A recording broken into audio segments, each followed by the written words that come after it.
everybody. Welcome back to the Ball and Breakfast Podcast with Wayne. I'm Patrick, coming to you with a Bears special.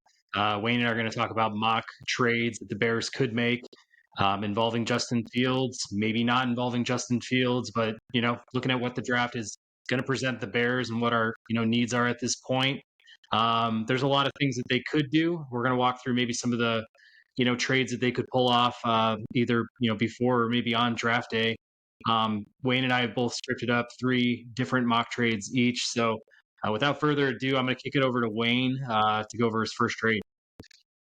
Yeah, so my first trade here, and this will be a doozy. So it's in lieu of the Bears getting Shane Waldron as their offensive coordinator, from Seattle.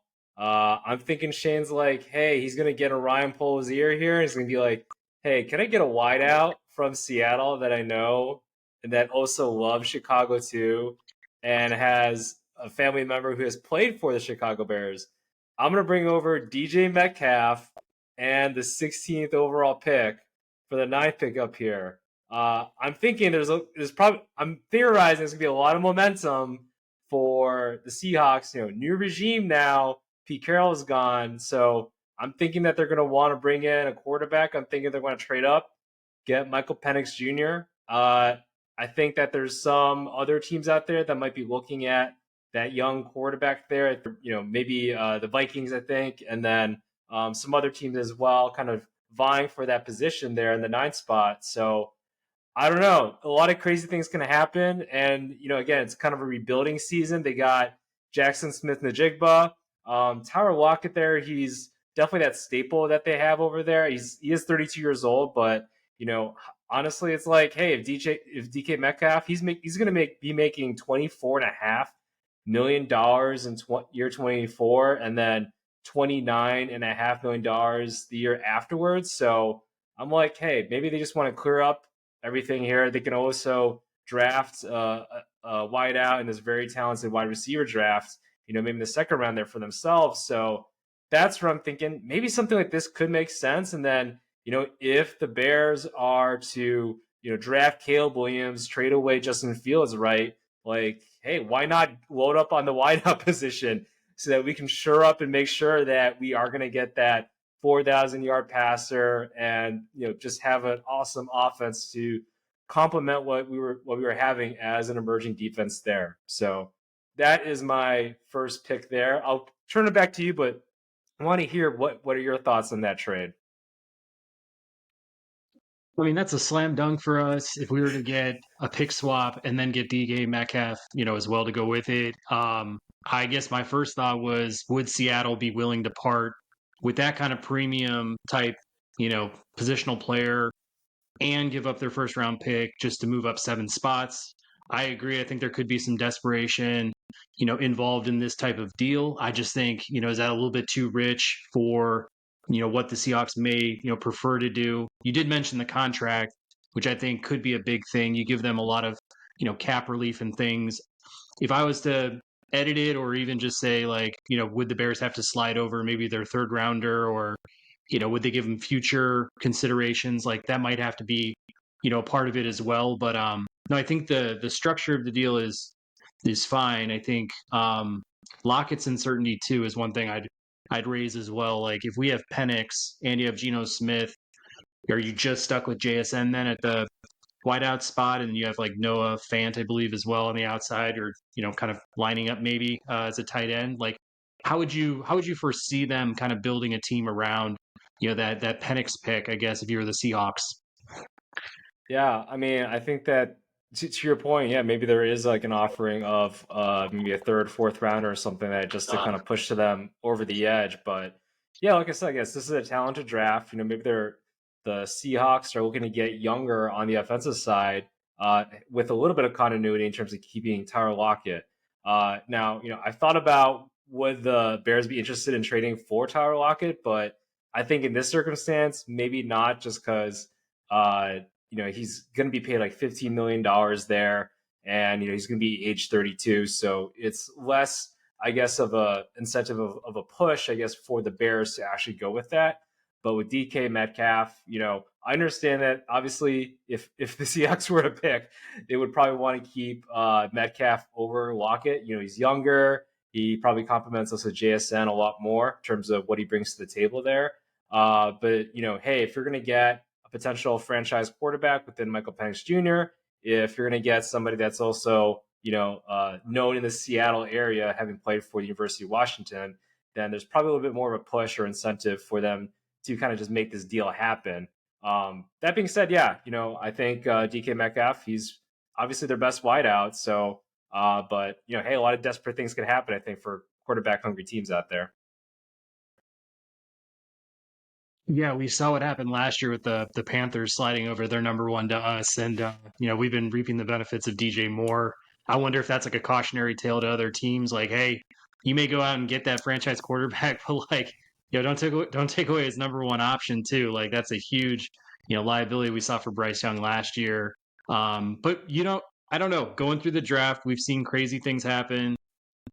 I think it fits what the Bears want to do perfectly. Like I would do a backflip if that happened on draft day. Like I really do hope that happens. So we'll see. But yeah, I think the structure of the deal and in theory like works. I think for both sides. Yeah, sounds good. All right, what was your trade that you had? Yeah. So I guess talking about, we did our big off-season special last week. Folks, if you haven't seen it yet, go check it out on the page. We did about an hour and a half talking about free agency, the draft, looking at what the Bears could do in trades and things. So that's in, our vault on YouTube. But going back to this Arizona idea of, them having a first round pick from Houston at 27 and then them having a second rounder at 35. Um, I'm thinking with Justin Fields most likely being traded for, let's say, a second round pick in this year's draft. If we made a trade with the Arizona Cardinals, we give them the number 9. They give us in my draft, in like my mock draft simulator database, I threw in the number 9 pick to Arizona and got back their first round pick at number 27, their second rounder at number 35, and then a next year, 2025, a round 3, a round 4, and a round 5 draft pick. Knowing that we'll also get a second for Justin Fields if it's, let's say, to Atlanta, we've got the number 43 in the second round. I think what this allows the Bears to do is, number 1, we take Caleb Williams at the 1-1. In this mock, I was able to get Brian Thomas Jr., wide receiver out of LSU at number 27, guy who is a vertical threat at 6'4", great hands. Just right there, be that solid number 2, I think, out the gate for Caleb to pair with DJ Moore. If we have the round 2 35 and round 2 43 picks, we're looking at the possibility of hopefully getting one of those 3 edge rushers that fall at the end of the first, early second, and Chop Robinson, Braylon Trice, or even Chris Braswell. I mean, I think having that edge rusher, to supplement what we've got, going with Montez Sweat and what we could maybe get in free agency, that would be huge. And then if we have the 43, if Powers Johnson, center out of Oregon's there, you could have your answer right there at center too. I just feel like maybe getting 2 for 1, moving down a bit, sacrificing just a little bit of that draft equity up top to get a little bit of that necessary depth that I think the team needs out the gate. Arizona seems like a perfect partner because whether or not they're drafting, let's say, Marvin Harrison up top, if he's there at number 4, they still have needs at edge, at tackle. They're a very thinned out team. They could really use 2 premier players to kind of build around in that sense. So I think getting that number 9 for Arizona would be important just because, maybe Dallas Turner's there, maybe Olufushano's there, or Joe Alt. Like they've got some options. So yeah, just wanted to throw that one out there, and obviously want to hear your thoughts. I mean, I think it's great for both teams in a way. I think the Cardinals then get the player that they want if they are able to get like a Alt or a Dallas Turner to help on the defensive side of the ball. And then for the Bears side, it's like, yeah, we were able to just accumulate more draft picks, get a wideout, and maybe more in the second round. If we're able to load up on maybe edge rusher or offensive lineman for that second overall or for that second first round pick. If we do select Caleb Williams and then trade Justin Fields and get another second rounder there. So that second round of the draft is pretty stacked, I'd say, especially at the top of the second round. Just a lot of great players, like you mentioned, Braylon Trice, or some sort of other edge rusher out there, or Jackson Powers Johnson there as well. So if we just load up on second and thirds, like I feel like the Bears would be in pretty good position going forward. So if we're able to accumulate more there, then I think that's a good strategy going forward. Sounds good. What's your next mock trade? Yeah, I got another fun one here involving a player, maybe also wideout. I'm just thinking like, hey, if we're gonna go on this Caleb Williams, like drafting Caleb Williams, right?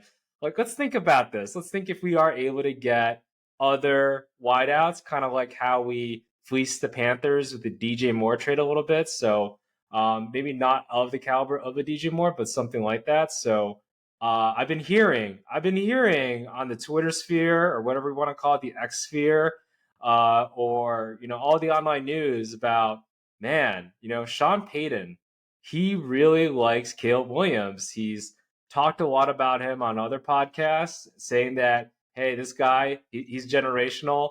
And he's talked about how the NFL needs to be going into a lottery system, because there's going to be players like Caleb Williams that are going to come around, and teams are just going to tank for him. So coincidentally, though, the Panthers are doing the tanking for us in this sense, and now we have the chance to draft him. But Sean Payton, though, I mean, if he's matching his conversation, look, he's kind of thrown Russell Wilson away, kind of in this last couple of games of the season, just not having him play there. And I feel like there's something that he's mustering up something. Maybe like, hey, if this is my team, like I'm gonna want to pick my quarterback more so of. So and it's gonna be Caleb Williams. And in this case, we're fortunate enough that I think that the Broncos, they could feel a little comfortable getting rid of one of those wideouts that they have there. So I'm going to go out on a limb, say, hey, we get Courtland Sutton.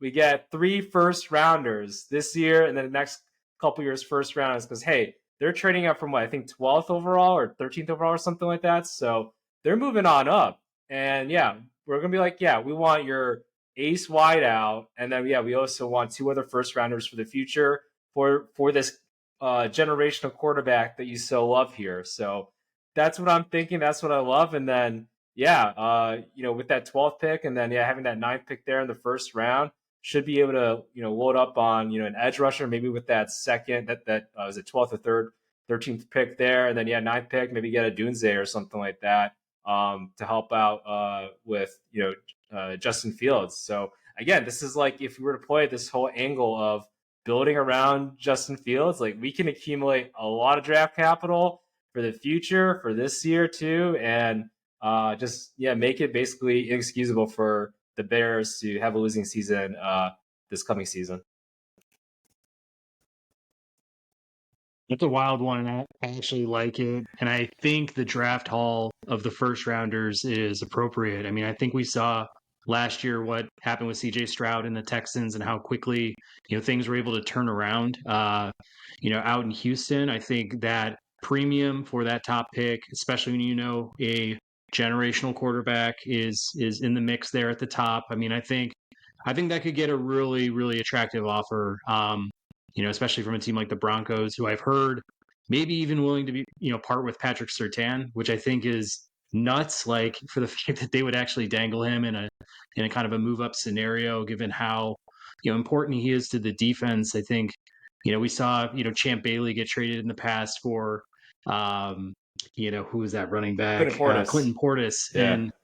Yeah. And and I think that had huge, after lying effects for the Washington Redskins of the time. I mean, they got rid of, an ace cornerback in Bailey in a pretty good wide receiver era. But regardless, I think, having Sutton in that trade too takes off a lot of pressure on the Bears to have one of those top wideouts fall to them at 9 or 12 in this case. I mean, like you're saying, with the second round being, deeper, maybe it's the third round. I don't know what it'd be. We'd probably still, if we just passed on wide receiver until later rounds, that's one option. But like even at 9 and 12, you could get, Jershawn Newton to go with an edge rusher. I mean, you could really stack that front line on the defense too. So there's just a lot of options there. I think that's, a great trade. I think it's one that both sides would probably be comfortable making. I mean, if there's anything, Denver might regret that extra first, but in the same sense, like if you're getting Caleb Williams,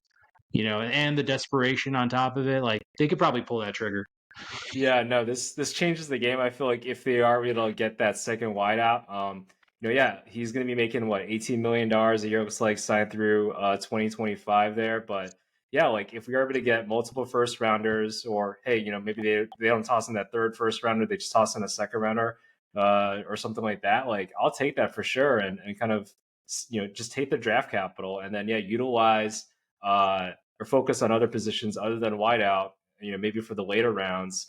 Maybe get us like a slot wideout, like a Malik Washington, who I think is going to be like maybe third or fifth rounder there or something. So something like that I think could help out. Again, helping out Justin Fields. Sutton really complements what DJ Moore is all about. Sutton, he's much more of kind of that possession wideout, but then can also get the deep ball. And hey, who doesn't love a good deep ball? Justin Fields definitely loves that deep ball, and I think that could be a match made in heaven for them.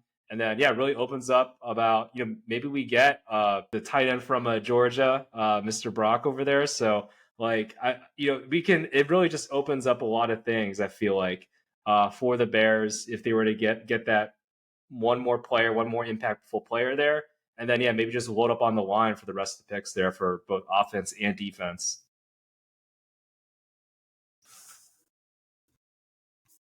Yeah, no, I think that's a real interesting one. We'll see. We'll see what happens if Poles was to get that call. Like, if the plan was Williams, I mean, I'm wondering what it would take to shake, the Bears from moving off him. I think a lot of what I've been hearing lately is it's going to be Williams, like no doubt at number one, to the Bears. So, would it be 3 firsts and a premium, wide receiver? Like, I think that would get people to start moving a little bit, but we'll just have to Yeah. see.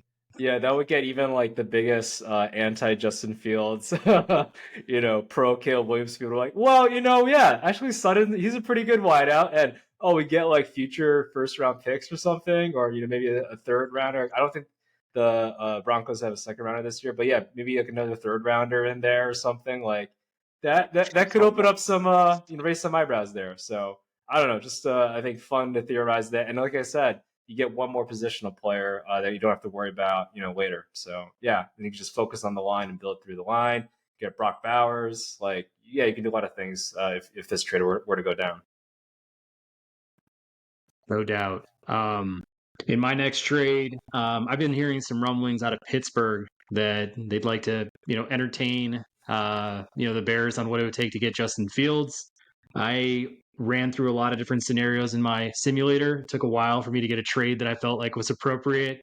I used a Bears second rounder of next year as a proxy for Justin Fields because you can't utilize current talent. But in this trade, I was able to give Pittsburgh the number 9 overall pick for this year and Justin Fields.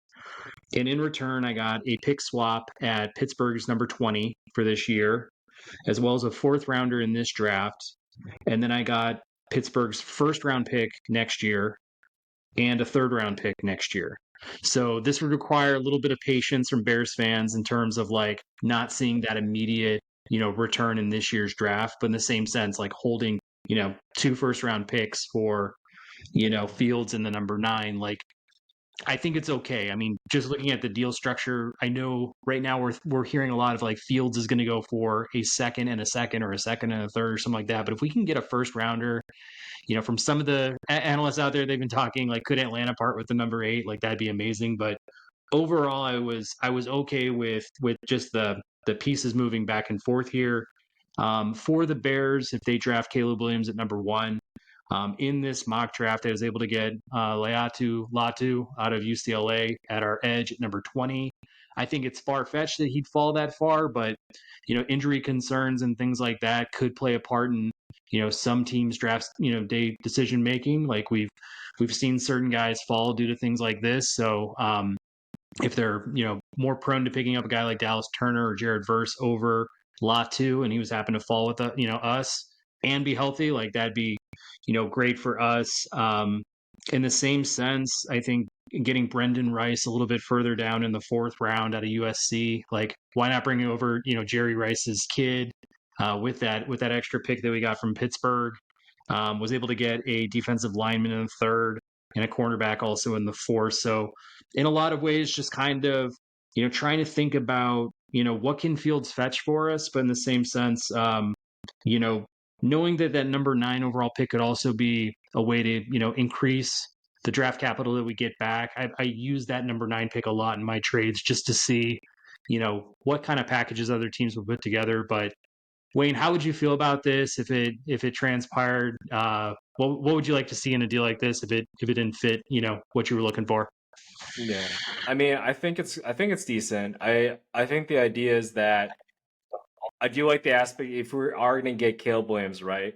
What would that first round pick look like for next year? Like, we can get some more help for Caleb then, or we could just get best available player overall, right? So I do like that because it's kind of like punting for the future a little bit.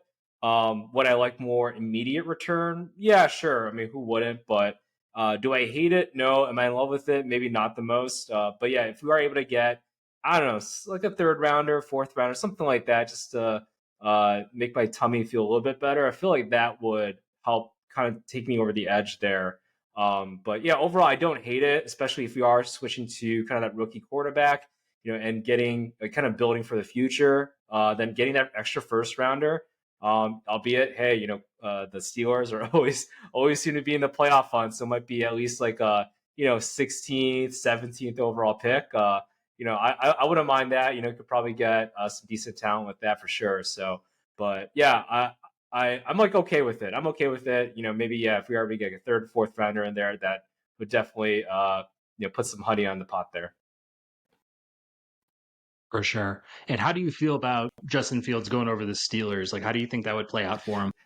I mean, it'd be kind of fun. It's kind of funny, right? It's like why are the Steelers getting all our defect quarterbacks over there with Trubisky and Justin Fields now? I mean, albeit Justin Fields maybe not as much of a defect quarterback, I guess, but at the same time, like that would be very interesting. I know George Pickens, he's over there. I think that was his teammate in Georgia for like a season or something. So maybe he has some chemistry. Deontay Johnson, he's an excellent wideout, and then Furmuth, the tight end, like pretty, I think decent overall, and then obviously Najee Harris and kind of a backfield. So good situation. Overall, I think I forget they just got an offensive coordinator. I can't recall who it was. I know it's not Matt Canada, but yeah, they got like somewhat of a name out there. So Arthur Smith. Oh. Hey, how about that? We were talking about Arthur Smith. If he was to stick around with the Falcons, hey, he fit really well with Justin Fields. So I think that could be a match made in heaven, having Justin Fields kind of run around and be able to utilize it. Arthur Smith was a pretty decent offensive coordinator. With the tight ends, kind of resurrecting Tannehill's career, right, and utilizing Derrick Henry. So I think this could be a good match for Justin Fields. We've always been talking about Justin Fields would be great if he just had a decent offensive play caller and a few more weapons. Well, here you go. So, I mean, this could be good for Justin, I think. Comparable probably to what he would be able to do maybe in Atlanta. But yeah, I think this, with the Steelers organization, I feel like that would be a good match. Yeah, I think so too. I mean, number one, moving into an organization like that that's well run, has a good history, good coaching, front office, like that's so important, I think, for any quarterback, any player really to like walk into, just have that infrastructure. With Arthur Smith too, like it'll be great for Justin. It'll probably be terrible for all his, running backs and wide receivers. Like they'll probably look to the practice squad to figure out who's going to have the best fantasy year, out of all those guys. So, I actually think I saw a funny meme talking about Arthur Smith going over to the Steelers and just basically every single position player saying, "Please trade me or retire." I'm going to retire, something like that. So, we'll see how it goes, but I think Tomlin is the type of coach that could, coach up Justin Fields, better than any other coach that may be out there for any other team. So I thought that was a good destination, at least for Justin. And yeah, who knows what could happen with some of those picks? You know, hopefully, in 2025, that first rounder would have, some premium talent out there that would fit, an obvious need for us. But yeah, I'm kind of with you. Anything that we're doing with, this year's team, I'd love to see us, get better starting next year versus maybe taking more futures, even if they're better picks overall. I mean, the future aspect of it kind of scares me.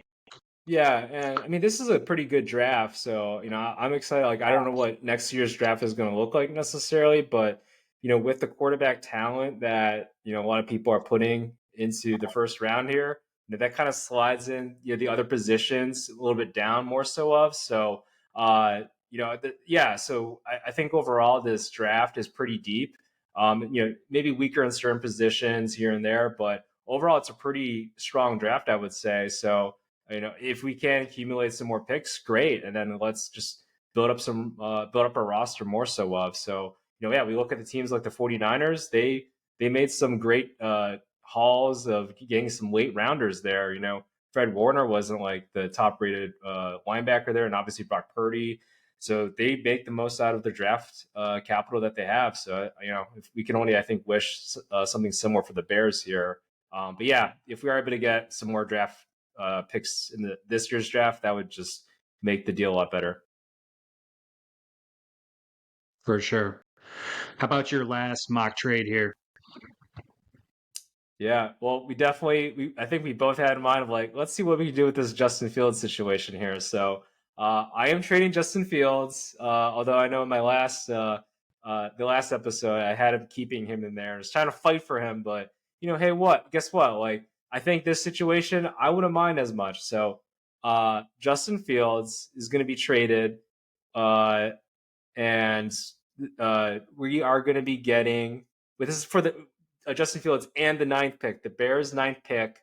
So we keep the first overall pick, so we can draft Caleb still actually. So Justin Fields, ninth overall, and a sixth rounder to the Patriots for the third overall pick, the fourth round pick, and a third and fifth round pick in 2025. So we get both Caleb Williams and we get Marvin Harrison Jr. I don't know. I feel like that's a pretty good haul. And then, yeah, I think it's a pretty decent, it kind of averages out for both teams, I feel like. The Patriots, they get that quarterback that they kind of always needed, more athletic, more dynamic. And, they didn't really kind of kill their overall draft capital at the same time. So I feel like it's a pretty even trade, in my opinion of things. And yeah, and from the Bears perspective, a lot of people are saying, man, Marvin Harrison Jr., he's the best player in this entire draft. So we get both the best quarterback in this draft and the best player in this draft, who just so happens to play wideout. So I feel like if this were to occur, like I would definitely be much more on board about getting Caleb Williams because we're bringing in the best player in the draft, Marvin Harrison Jr., future Hall of Famer, best wide out prospect in years. So I mean, for me, I would just love it if something like this were to happen.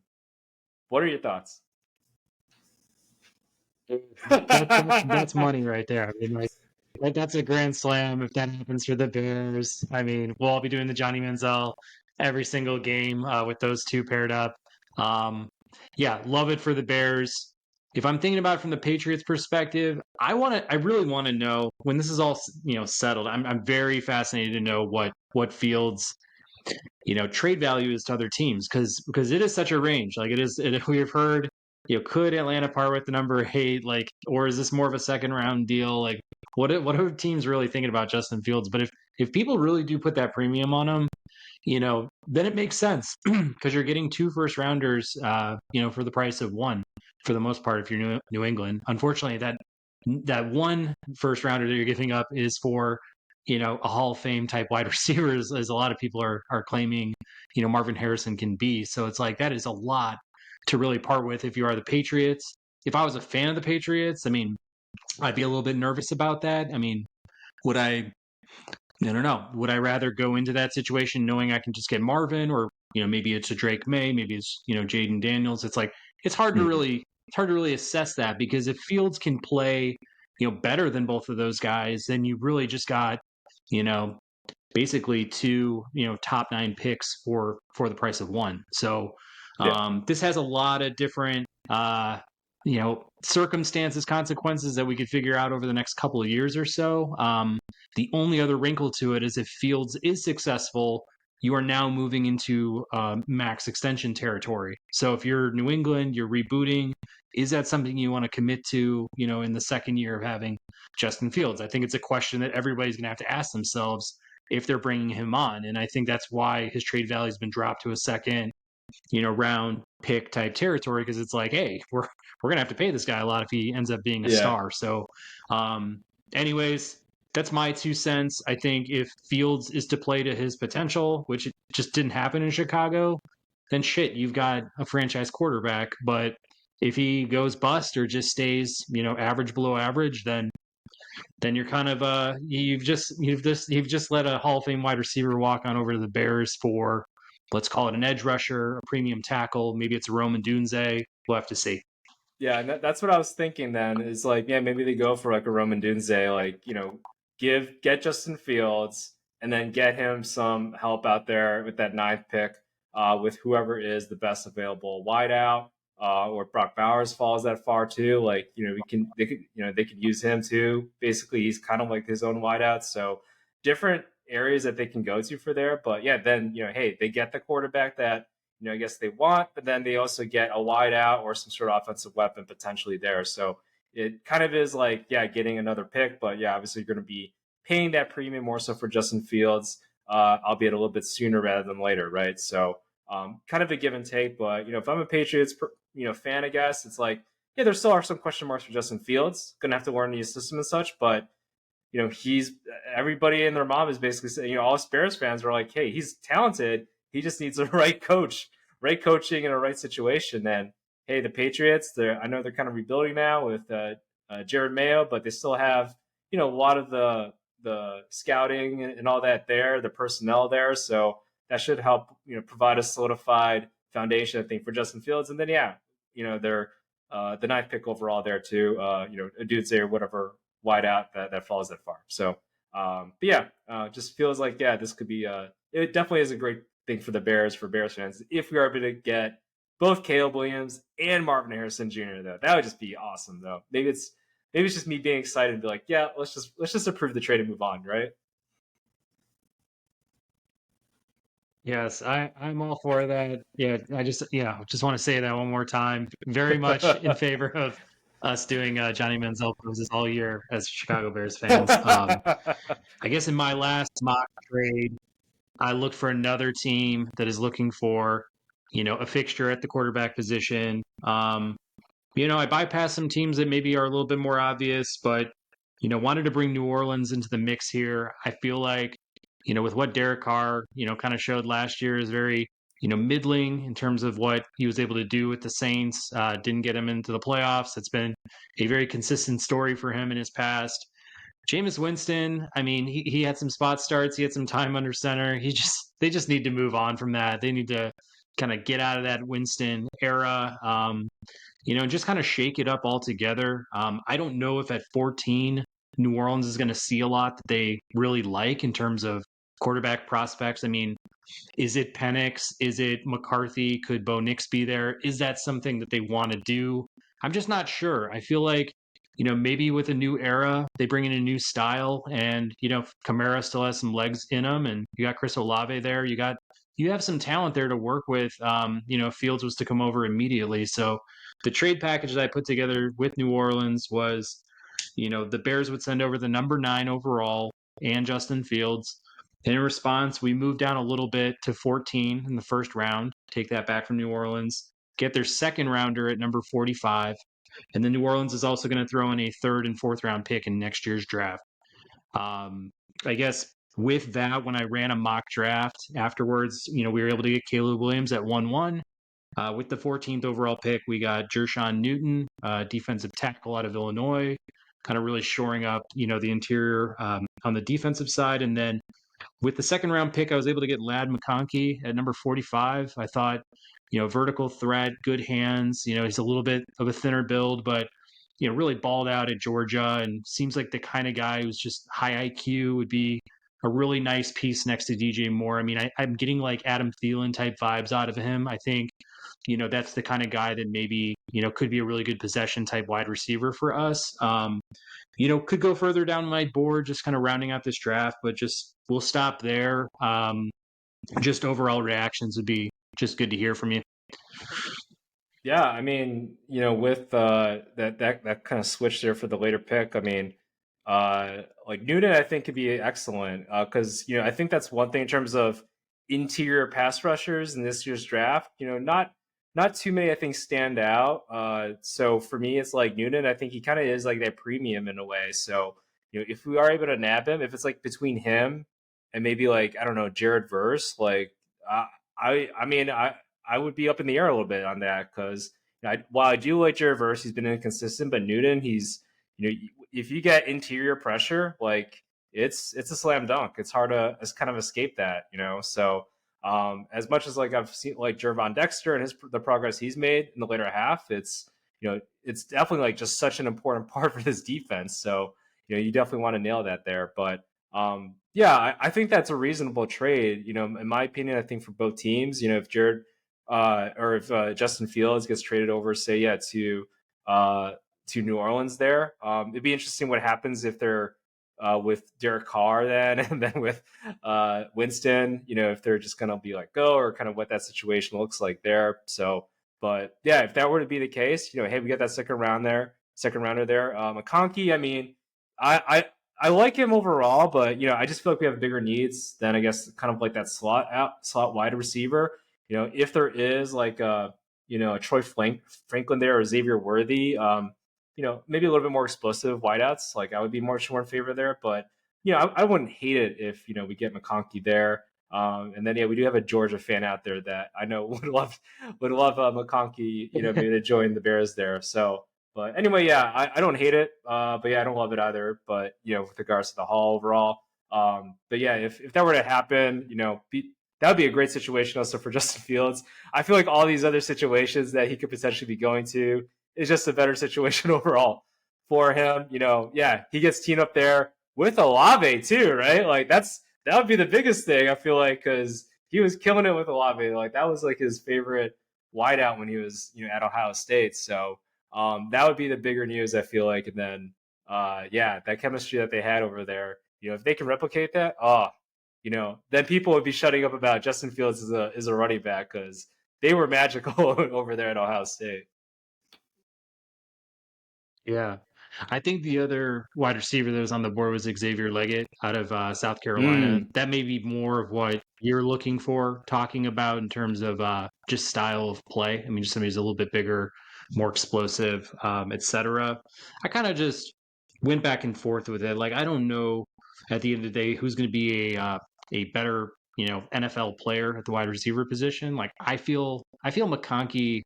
Yeah, while he doesn't maybe check all the boxes we'd like for a number two to pair with more, I think he's going to have a successful run as a pro. I think he will, you know, stand out amongst guys who maybe have more like quote unquote upside coming out of the draft in that sense. But no, I think it's fair. I mean, it just feels like a very how do I want to put it? This trade felt very fair to me. Whereas like I think as most Bears fans, like we want to haul, like we want to feel like, yeah, we cashed in on Justin Fields. And I think we can do that. So I think, this was my third trade out of three. I feel like the other ones we put on the board were much more enticing. So we'll just have to see. But I think running a comparison between you and me, there are a wide range of outcomes. There's a wide range of options that we have and kind of returns that we both kind of could get for Fields or for the number 9 overall or whatever else we're dangling out there. But did anything else stand out to you going through this process of like, hey, these are some things that the Bears will need to consider in the draft, or we have to be careful with each one of these selections because of the the cost benefit of what could happen if we pass on a certain player or position? Yeah, I mean, I think it's definitely this balance between like what we're going to be doing in free agency versus what we're going to be doing in drafting, right? And kind of weighing the costs. Are we putting too much on the defensive side? Because I think there's a pretty good amount of money and dollars on the defensive side, albeit, what free agents can we get potentially on the offensive side. So, I'm definitely much more like I really like, at least from the film that I've seen, from Jackson Powers Johnson and everything there at the center position. That being said, it's like, if we are to get a rookie quarterback again, do we want a rookie center to go with them? I feel like, I would be much more comfortable with a more veteran presence there at the center position, because we don't have the leadership, I think, on the offensive line that we've maybe had in years past or ever really. It's a pretty young offensive line, and if we're going to get rid of Cody Whitehair, who was, he's definitely going to be released, it sounds like. He was our most veteran presence there, and also Lucas Patrick too. So just going to be a lot of young people, a lot of young offensive linemen there. Maybe that's like one thing that maybe some people are overlooking when they're looking to draft a center. I think sometimes we get excited about the young prospects and everything, and we want another, draft another Olin Kreutz, but at the same time, yeah, if there's a lot of inexperience there, it just kind of makes sense to maybe get a more veteran presence there up the middle at the center position, whether it's Connor Williams, who I know is going to be missing some time. I think I've talked about Lloyd Cushenberry, Andre James potentially, but I think he's going to be re-signed by the Raiders over there. But yeah, something like that I think makes the most sense. And with that, yeah, if we get that second rounder, that third rounder, whatever, with Justin Fields, then yeah, we can focus in on some other places, either on the line or wide out or whatever. So that's just overall my thinking. But yeah, it's like center for me, especially if we're bringing in Caleb Williams. I would like someone with a little bit more experience there. But yeah, I don't know. Do you have any other thoughts on any of that, or any other draft possibilities that you want to talk about? Yeah, no, I think that's a good point you raised just based on experience alone. Like, I wouldn't want to walk into next year with, like you're saying, a rookie quarterback and, a bunch of first, second year guys on our line as well. Like, that's not, I don't think that bodes well for, let's say experience or IQ, things like that. I feel like, we need some veterans on the line. So that probably is now a new priority that I wasn't really considering as we walked through the offseason episode last week. So, I think that's a fair point to raise. I think, at least on my end, when I was kind of looking back through this, I think, if we can stock up on, a second rounder in this year's draft, or move back a little bit from 9 and get multiple picks, I think more bites at the apple at different positions will be good for us overall.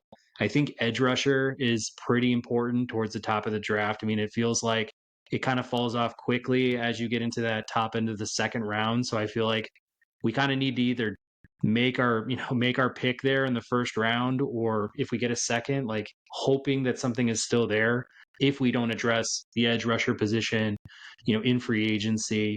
The one silver lining to this is I was doing some digging on edge rushers, and Javon Solomon out of Troy had a 91 grade on PFF, and he's projected to go in the fourth, fifth round. They're talking about his explosiveness, his quickness, he's flexible. The only things that are kind of knocks on him is he's a little bit smaller in size, and he's just kind of developed his move set. But like, if we can find one of those, dark horses in the draft at edge, and we've got a pretty good shot at getting him. I know we have multiple fourths.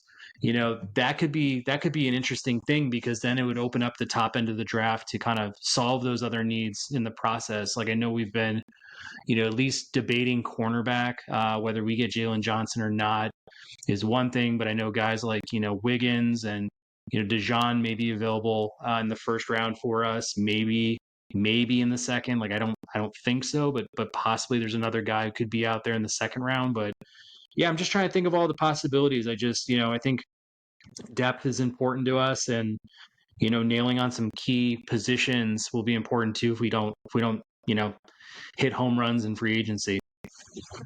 Yeah, one thing I want to, and I might be going on a limb here, is I like Braxton Jones. Like, I don't understand all the hate he's getting. Like, is he perfect? Is he like, does he get bull rushed on occasion?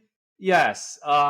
If somebody were to say like, hey, would you rather have Trent Williams in his prime more so of, or Braxton Jones? Yeah, I'm gonna take Trent Williams, but we have other positions of need, I feel like, that are more urgent. I think he's like an average type of tackle. Is he going to be an all pro necessarily? No, I don't think so. I think he's kind of like I don't know, like a Charles Leno right now, kind of like that. Just he's okay, but he's not going to be making Pro Bowls. I think it's like, hey, let's build up the rest of the roster a little bit more, get those more urgent needs filled, and then maybe when his contract year does come up, let's maybe look at maybe upgrading that position or something, right? That's where I feel like where I'm with Braxton Jones. He's not terrible. Like I feel like people are thinking like he's like the worst left tackle in the NFL. So just want to get that off my chest. I think he's decent. He's also just like he's actually a really cool guy if you listen to him talk. I think I've listened to a couple podcasts with him. He's like a really intelligent person and everything, and he has a future I think in broadcasting. If when his career is done here. So anyway, I just want to say Braxton Jones. I like you for now. We'll see about the future, but I think there's bigger issues in the left tackle. So with respect to Joe Alt or Olu Fashanu, I think both those prospects are better. But Braxton Jones, I think he in his draft class he had the second highest grade, pass grade, or I think overall PFF grade, I should say, this past season. I think Bernard Raymond, probably butchering his name, from the Colts, the left tackle from the Colts, he was the only other left tackle that had a higher rating than him. So, I feel like, that's good enough for me, especially for a fifth rounder. So, let's focus on some of those other positions, the edge rusher, wideouts they were talking about. So, interior, offensive line. I feel like those are more pressing needs. So, yeah. Yeah, I mean, fair point. I think I've seen a couple mocks with J.C. Latham even going to the Bears at the 9 overall pick. I mean, whether Fashanu Alt is there, but I get it. It's like we have a good player in a certain position. Like, why disrupt that? Why disturb it? I mean, if they made a subsequent trade of Braxton Jones and got some decent return, like that's something else. But yeah, I'm kind of with you. I'd like to prioritize, these other top end positions too. Like there are a lot of needs and there's a lot of guys that fit the needs that we, have as we move through our own draft board. So yeah. Any other thoughts Bears wise or, this upcoming draft? I mean, I can keep going, but hey, I'm gonna be there. I'm gonna be going to Detroit for sure. I haven't booked in anything, but if I gotta walk over there, like I'll have to walk. But obviously, there's other modes of transportation to get to Detroit. So if there's any food items or cuisines that you want me to go to, any restaurants, feel free to let me know. But I don't know. I'm just excited for April to kind of turn around. A, it's going to be warmer in Chicago, but B, draft time is going to come too. So Sounds good, man. Super jealous. That'll be a lot of fun, especially out in Detroit. I just went there last fall. Had a great time. It'll be a good time, especially with just the pedestal the Bears are going to come in, to this draft with, like they did last year. Like, should be a lot of fun. You were in KC last year too. Sounds good. I look forward to tracking this. Folks, if you're still with us, subscribe, leave us some comments. We've gotten some really good ones on our off-season episode lately. One in particular went into, all the backstory on Justin Fields and why he's going to be sticking around as a Bears quarterback. We love it. Like those kinds of things, those kinds of insights that you may be picking up as you're watching, football from last year or this year, whatever else it could be. Like those are all helpful. With Wayne, I'm Patrick signing off for the Ball and Breakfast Podcast.